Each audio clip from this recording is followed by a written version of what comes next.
이야기를 시작하도록 하겠습니다. 제가 목소리가 작은데 열심히 떠드는 게 같은 거니까 한번 같이 생각해 보도록 하죠. 우리 이종희 사전 요즘 제일 고민거리나 관심사가 뭐죠? 글쎄요. 당황스럽네요. 워낙 잘 나가시니까 별 고민 없으시죠, 사실은. 우리 제일 앞에 앉으신 사장님. 오늘 고민 필요 없는 것 같습니다. 다른 데는 이야기하면 공부를 해야 됩니다, 뭐 걱정입니다 하시는데 보통 역시 하시면 저 같은 경우는 몇 년이나 할 수 있을까 그 생각해요. 그렇죠. 역시 앞서십니다. 예. 뭐 오늘 주제가 지속 가능한 정비샵인데 사실은 원래 당장 뭐 잘 먹는 것도 중요하지만은 우리 이종희 사장님 같이 좀 앞서신 분은 이거를 얼마나 오래 할 수 있을까 한 부분 많이 고민하시죠. 그래서 오늘 주제이기도 하고요. 그래서 이 인생을 B에서 시작해서 D에서 끝난다라고 누가 정의를 했더라고요. 영어로. B가 뭔지. 네, 보스. 역시. 예. B는 태어나다. 그러면 D는 네, die. 네. 죽는다. 그리고 이 사이에 C가 있다고 합니다. C는 뭘까요? 와, 이거 되게 어려운데 바로 맞히시네요. 예, 선택, 초이스. 인생은 태어나서 죽을 때까지 끊임없이 선택을 하는 거다라는 이야기인데 사실은 여러분들이 오늘 이 자리에 오신 것도 하나의 선택이죠. 낮에 열심히 정비샵 일하고 집에 가서 쉬실 수도 있고 또 친구들이랑 뭐 약주하실 수도 있는데 어찌됐거나 여러분은 이 아이스크림 희망 캠프를 선택하고 오셨고 제가 제일 마지막에 이야기 또 하도록 하겠습니다.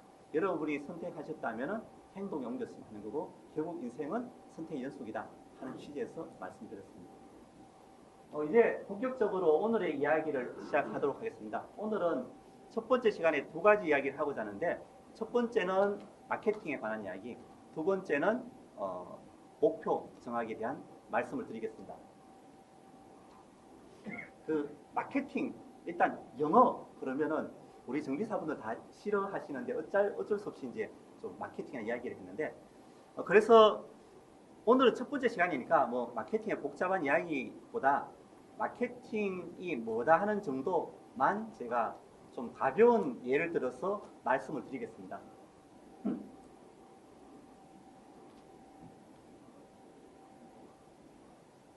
이게 어디 가면 나오는 표시인데 혹시 뭔지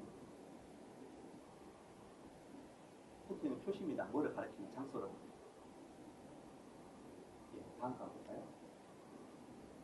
이것도 같은 목적으로 나와 있는 표시입니다. 그냥 재밌게 좀 너무 딱딱하게 앉아 계시니까 머리를 가볍게 풀자는 취지에서 그냥 모아본 겁니다. 전 세계적으로 널려있는 걸 열심히 주워 모았습니다. 잘은 모르시겠어요? 예. 세 번째 보여드리면 대충 아시는데 남자는 서서 여자는 앉았어. 그래서 뭐 쭉 있습니다. 보면은 이런 표시도 있고 좀 야죠. 이런 표시도 있고 이렇게. 여기 뭐 좀 확인 안 했는데 양재 자동차 복장 이렇게 돼 있다고 하면 남자가 되겠습니다. 하고 밧줄 공유를 하는 부분도 있고 이런 버전, 이런 버전, 이런 버전, 속옷으로 부르는 버전도 있고 예, 이건 뭐 이슬람 버전이라 합니다. 이건 영화의 한 장면 버전이고 이제 화장실 표시를 쭉 이제 보여드린 거는 화장실에서도 마케팅이 있다. 그래서 그 이야기를 하고자 합니다. 이제 같이 한번 생각해 보도록 하죠. 여기 화장실 제가 못 가봤는데 보통 제가 KTX 회의실에 많이 하면 여기는 항상 화장실 있고 이렇게 여러 개의 그 칸이 나눠져 있습니다. 조건은 똑같습니다. 이 화장실에 칸이 되어 있고 청결도도 똑같고 화장지는 다 있습니다. 자, 그러면 여러분은 어느 화장실에 가실 겁니까? 쉬운 문제입니다. 근데 이게 박사 논문을 썼던 내용입니다. 그래서 이제 각자 나 같으면 몇 번에 들어간다 하는 걸 한번 통계를 한번 내보도록 하죠. 무슨 이야기인지 아시겠죠? 자, 나 같으면 1번에 간다 내지 1번이 제일 많이 갈 것이다 생각하시는 분 한번 손 들어보시죠. 예, 3분. 그 다음에 2번이 가장 많다. 예, 3분. 3번이 가장 많다. 오, 예. 한 10분 되시고 4번이 가장 많다. 3분. 5번이 가장 많다. 예, 3번하고 5번이 비슷하시네요. 이 답을 누가 알고 있냐 하면은 청소하는 아줌마가 제일 잘 알고 있습니다. 당연히 그렇겠죠. 여기 들어가는 손님이야 뭐 자기 볼일 보고 나가면 끝이니까는. 그래서 아줌마한테 인터뷰를 해봤습니다. 했더니만은 다른 화장실의 쓰레기의 2배가 나오는 칸이 있습니다. 그 칸이 어디냐 하면은 제일 끝 칸입니다. 박사 논문을 적었습니다. 해보니까는 5번째 가장 가운데 칸이 34%, 그 다음에 세 번째가 26%. 오늘 교육 오신 분들 대단히 비싼 것 같습니다. 그러니까 3번, 5번을 가장 많이 드셨습니다. 그리고 가장 적은 쪽은 12%라고 통계가 나왔습니다. 잘하셨습니다. 청소하는 아줌마가 상을 받았다고 합니다. 청소 잘하는 걸로. 왜냐하면 두 아주머니가 계시는데 한 아줌마는 5번 칸에 2배로 많은 손님이 온다는 걸 알고 휴지도 2배로 갖다 놓고 청소도 1번보다 5번을 2번이나 자주 했습니다. 근데 또 다른 아줌마는 당연히 아무 생각 없겠죠. 1, 2, 3, 4, 5 차례도 하고 휴지도 딱 같이 갖다 놓으면 아마 항상 그 아줌마는 5번 칸에 휴지가 없어서 손님들이 늘 불평이었겠죠. 그래서 무슨 순위에 맞춰가지고 1등을 했습니다 하는 이야기입니다. 왜 이런 이야기를 하냐면 여기 이제 우리 박명장도 정비샵 하시니까 마침 앞줄에 쫙 5분이 앉았습니다. 한데 인천에 처음 이사 오신 오너분이 차를 끌고 정비샵을 가야 되는데 대려변이 5개 딱 있을 때 쫙 지나간다고 칩시다. 자, 어느 정비샵에 들어갈 것인가를 한번 생각해 보십시오. 그래서 제가 작년에 교육할 때 정비샵 사장님들께서 생각하시는 거와 오너분이 생각하시는 기준이 다르다라고 말씀드린 적이 있습니다. 예를 들면은 많은 정비사분들은 내가 기술 1등이면 손님들이 다 알아서 올 거야. 내지는 뭐 내가 케미칼 정비한다고 소문내면 접지 잘 잡는다고 소문내면 올 거야 라고 생각하시는데 운전자분 생각하시는 거는 내가 오늘 죄송합니다. 정비샵 가면 바가지 안 쓸까? 과잉정비 안 받을까? 정비사분들은 효과 있다고 이야기하는데 그게 과연 효과가 있을까? 라는 생각을 할 수도 있다 하는 말씀을 드렸습니다. 그래서 마케팅에서 제가 말씀드리고자 하는 것은 마케팅에서 가장 중요한 이야기는 고객이 원하는 것을 알아야 한다. 아마 여기 오신 많은 분들이 왜 우리 정비샵에 고객이 안 올까라고 고민을 하시는데 내가 과연 고객이라면은 왜 우리 정비샵에 올까라고 생각해 보시느냐? 마케팅이라는 건 간단합니다. 고객이 원하는 것을 주문 드리는 게 마케팅이라는 거고 오늘 사실 마케팅에서 제일 중요한 이야기는 고객이 원하는 것을 알아야 한다 하는 말씀을 드리고 합니다. 다음번에 한 5개월 동안 제가 마케팅 관련된 교육을 할 계획입니다. 하고 이제 여기 나오는 이야기들은 세계적으로 마케팅에서 좀 잘 팔린 책, 마케팅 불변의 법칙 22가지에 나오는 것 중에서 좀 쉽게 몇 가지를 예를 들었습니다. 예를 들자면은 고객은 특별한 사람으로 기억받길 원한다. 저도 집에 차가 있으니까 정비샵 있다고 가거든요. 물론 이제 저 같은 경우는 집 일산이니까 대학 카메샵에 많이 갑니다. 한데 물론 그 카메샵 사장님이 저를 잘 알기도 하지만은 차 가지고 가면은 차가 뭐가 고장났어요, 뭐가 이상해요 물어보고 나서는 나는 그냥 찬밥입니다. 사장님이 차만 열심히 보고 난 뭐 할 일 없이 또 난 정비샵에 관심 있으니까 사무실 가가지고 잡지책은 어떤 게 보시는지 또 여기 가격표는 뭔지 보는데 저야 뭐 이해하지만은 아마 여러분들이 얼마나 고객이 차를 몰고 왔을 때 차가 아닌 그 고객분한테 특별한 대우를 하려고 신경을 쓰시는지 우리 이종희 사장님이 잘하실 것 같아요.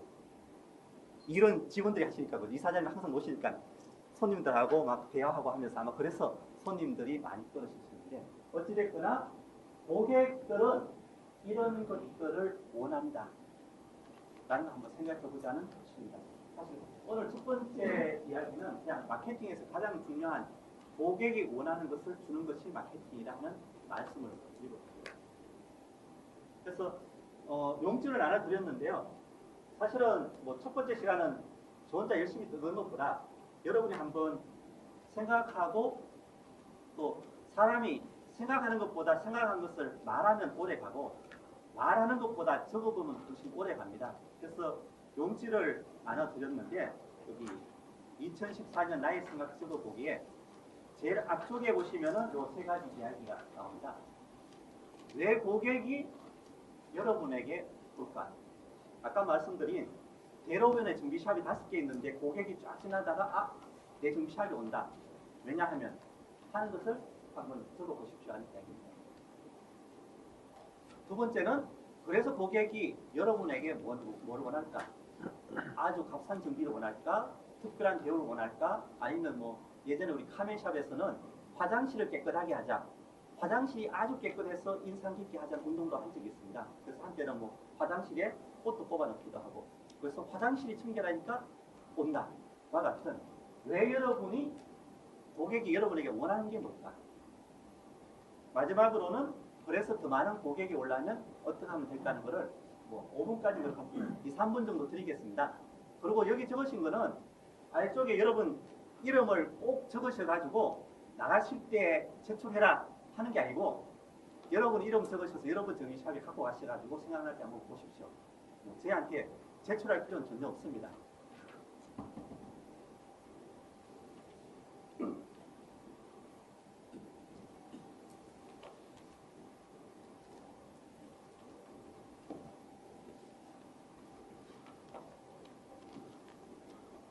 사실은 정비하시는 분들이 이런 적는 게 안 익숙해서 제가 적어내 참 죄송스러운데요. 이 적으면 오래 남습니다.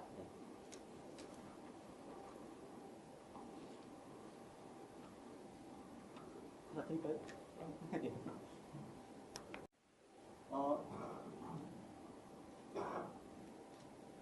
마케팅이라는 이야기도 좀 뭐 복잡합니다. 근데 중요한 건 하여간 한다라는 뭐 동사라는 이야기고요.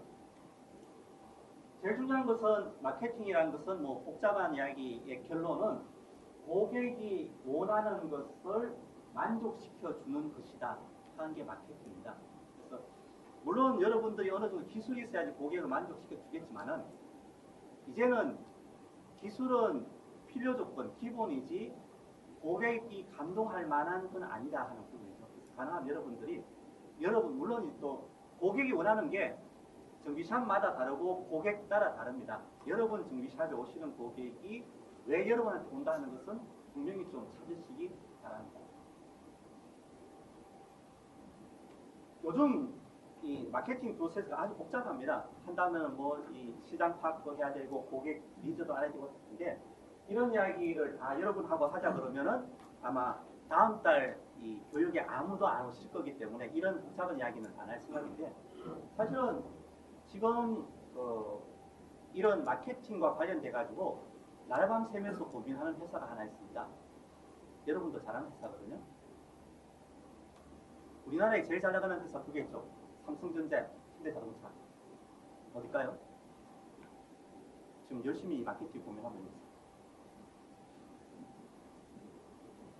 울산에서도 신문 보시던데 인천 사시는 분들은 신문을 안 보시는 모양이에요. 지금 난리 나는 회사 하나 있죠. 삼성전자. 스마트폰, 이 고가형 스마트폰이 깔아앉으면서 삼성전자가 무지 많이 벌었음에도 불구하고 1, 2, 3분기보다 줄어들었다. 그래서 난리 났습니다. 부천에서 교육할 때는 제가 언급한 적이 있는데 지속 가능한 경영에서 지금 현재는 삼성전자가 잘 나가고 현대자동차가 잘 나가지만은 삼성전자는 잘 나가는 게 스마트폰 때문이고 스마트폰은 중에서도 고가형 스마트폰 때문인데 그 고가형 스마트폰은 점차 수요가 정체됐고 저가형이 치워오기 때문에 깔아앉을 수도 있습니다라고 이야기하는 게 제가 아마 한 10월 달쯤 교육이었습니다. 3개월이 지나지 않아가지고 벌써 삼성전자가 깔아앉기 시작했다라고 난리 났습니다. 하면 삼성전자의 마케팅 담당자는 지금 날밤새면서 이런 걸 고민하고 있습니다.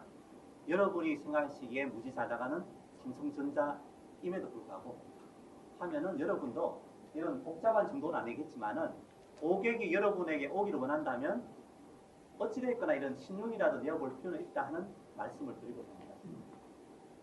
그래서 제가 뭐 다른 기술 교육은 사실은 제가 안 하더라도 여러분이 아마 많이 받으실 겁니다. 그래서 6개월 동안에 첫 번째 시간 교육은 마케팅과 지속 가능한 전기샵 만들기를 가지고 하고자 합니다. 그래서 오늘 말씀드린 것은 그냥 마케팅이 이런 것이다, 고객이 원하는 것을 주는 것이다 하는 이야기였고요. 다음 달부터는 실제 마케팅에 도움되는 이야기를 말씀드리고, 최소한 여러분의 경쟁이 되는 업체들이 어떤 마케팅을 하고 있는지는 여러분이 아셔야지 뭐 당할 때 당하더라도 상대방이 어떻게 했는지 알아야 덜 억울하겠죠. 그래서 이제 이런 마케팅이 있다 정도를 쭉 설명드리고자 합니다. 사실은 지금 현대자동차나 기아자동차가 가장 신경 쓰고 있는 마케팅 레벨은 멤버십 마케팅입니다. 그래서 옛날에는 모젠 그러고 말았죠. 그 다음에 블루링크가 나왔습니다. 그 다음에 블루링크 다음에 나온 게 블루 멤버스라는 게 나왔습니다. 멤버스라는 게 뭐냐면 멤버십 마케팅입니다. 현대 자동차를 사용하시는 분들은 다 같은 멤버입니다. 그분들한테는 이런 혜택을 드립니다 해가지고 에쿠스 멤버십, 뭐 제네시스 멤버십, 고급차부터 나오기 시작하죠. 그게 바로 멤버십 마케팅입니다. 그리고 제가 마지막에 말씀드리겠지만은 현대자동차가 1월 7일 날 있었던 미국의 가전쇼에서 두 가지 새로운 걸 발표했습니다. 그 첫 번째가 뭐냐면은 신형 제네시스 차를 가전쇼에서 발표했습니다. 아마 디트로이트 모터쇼가 1월 13일 그저께 시작했거든요. 그래서 보통은 신차들을 미국에 발표할 때 디트로이트 모터쇼에서 발표를 하는데 현대자동차가 이번에는 가전쇼에서 발표했습니다. 그러면서 또 하나 발표한 게 있는데 블루링크 2를 발표했습니다. 현재 한국에서는 블루링크 1 서비스를 하고 있는데 미국에서 이제 블루링크 2 서비스를 하겠다고 발표했습니다. 그만큼 이제는 커넥티드 마케팅을 미국에서부터 강력하게 하겠다라고 현대자동차는 나가고 있습니다. 한데 사실은 제가 이런 이야기 안 하면 여러분들이 그 블루링크 2라는 게 이런 커넥티드 마케팅을 하기 위한 수단인지 아닌지조차도 모르고 당할 수 있다. 그리고 이제 이왕 시작했으니까는 이 커넥티드 다음에 빅데이터 마케팅까지 쭉 해가지고 여기 오신 분들이 끝까지 따라가면 좋고, 아니 뭐 나는 그런 복잡한 마케팅 잘 모르겠고 그냥 뭐 하던 대로 하겠다 하면은 어쩔 수 없는데 제 입장에서는 이건 알려를 드리겠다는 취지에서 마케팅 이야기를 하도록 하고요. 또 하나가 이제 우리 이종익 사장님 잘 나가시니까 이야기하시는 것 같이 현재 잘 나가는 것도 중요하지만 얼마나 오랫동안 잘 나가느냐가 중요합니다. 제가 작년에 교육한 내용을 조금 이따 여러분 설문지 적으시면 그 파일을 다 드릴 겁니다. USB에. 근데 제가 작년에 지속 가능한 전기샵 이야기를 할 때 예를 들어 부분인데 그 앞에 앉으신 사장님 몇 세까지 전기샵 하실 생각이세요? 제 가게를 안 하니까. 아 그래요? 네. 아 그러면 우리 젊으신 사장님. 예. 저는 일할 수 있는 나이까지. 제 전기샵 운영 그러니까 일할 수 있는 나이가 99세? 제가 작년에 부천에서 교육할 때 대충 물어보니까는 60세 넘으시는 분이 별로 없더라고요. 그러니까 60 넘어까지 전기샵 하겠다라고 생각하시는 분이 별로 없으신 것 같은데 문제는 뭐냐면 평균 여러분의 평균 수명이 이제 한 90세 가까이 되고 있습니다. 그럼 여러분들이 60세까지 전기샵을 하신다 하더라도 나머지 30년은 어떻게 할 거냐? 심각한 부분입니다. 그래서 제가 지난 겨울에 교육할 때도 이제 잘못하면 오래 사는 게 죄악이 된다는 거죠. 건강하고 돈도 있고 사회생활도 하면서 90세까지 살면 참 좋겠지만은 이 돈도 없고 아파가지고 골방에 누워가지고 죽을 날만 기다리는 건 죄악이다 하는 부분에서 마침 여러분들은 아주 선택을 잘하신 거죠. 여러분 나이에 이제 월급 생활 하시는 분들 같으면 야 내가 이제 은퇴하고 뭐 집에 가야 되는데 도대체 뭘 할까, 음식점을 할까 뭘 할까 하는데 자신이 없으신 경우가 대부분인데 어찌됐거나 여러분은 자영업을 현재 하고 계시니까는 정년에 대한 걱정을 하실 필요 없죠. 망하지만 않으면 되는 거죠. 그래서 어떤 면에서는 하나의 선택은 성공적으로 미리 했던 분이다. 그래서 제가 좀 지속 가능한 전기샵을 하기 위해서 오늘은 한번 목표를 정해보자 하는 이야기를 하도록 하고요. 그리고 이제 이 주변의 변화를 여러분이 좀 알 필요가 있다라고 생각합니다. 우물한 개구리가 아니라. 그래서 변화에 대한 이야기를 좀 하고 그 다음에 4, 5, 6월 달에는 그럼 실제로 여러분의 정비샵을 지속 가능하게 하려면 어떻게 할 건가에 대해서 좀 말씀드리고 있습니다. 이게 희망 캠프의 첫 번째 시간 프로그램 계획입니다.